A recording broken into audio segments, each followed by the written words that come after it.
حضرت پیران پیر شاہ عبد القادر جیلانی رحمۃ اللہ علیہ، بہت بڑے بزرگ گزرے، سب جانتے ہیں۔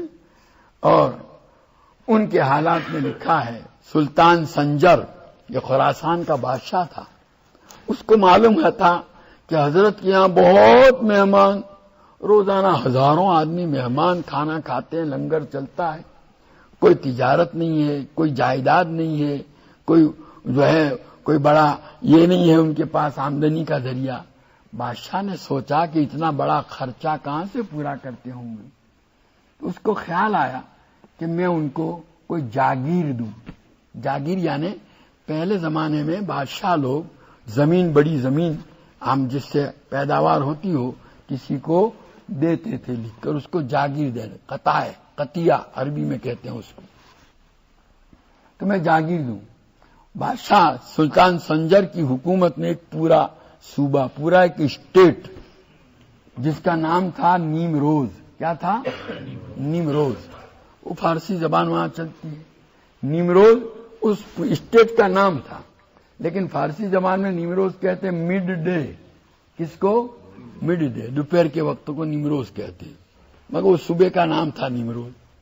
بادشاہ نے، سلطان سنجر نے ایک جو ہے نا تحریر لکھ کر کے بھیجی حضرت کی خدمت میں کہ میں یہ نیمروز کا پورا اسٹیٹ اور صوبہ آپ کی خدمت میں جاگیر کے طور پر پیش کرتا ہوں، قبول فرما لیں۔ اس کی آمدنی سالانہ لاکھوں کی ہے، آپ کا خرچہ اس سے چلتا رہے گا۔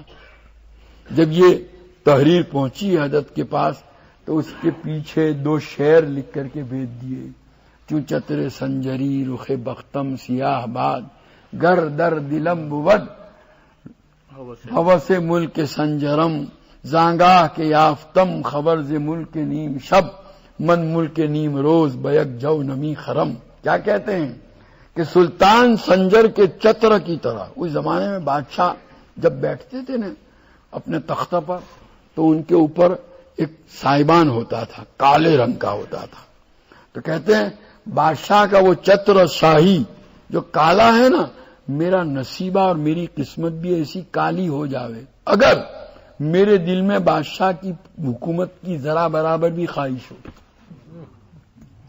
زانگاہ کے یافتم خبر ز ملک نیم شب، جب سے مجھے پتا چلا ہے، نیم شب کہتے ہیں آدھی رات کو، مڈ نائٹ۔ کس کو؟ مڈ نائٹ والا کی حکومت جب سے مجھے ملی ہے، مجھے یہ مڈ ڈے والی اسٹیٹ کی ضرورت نہیں ہے۔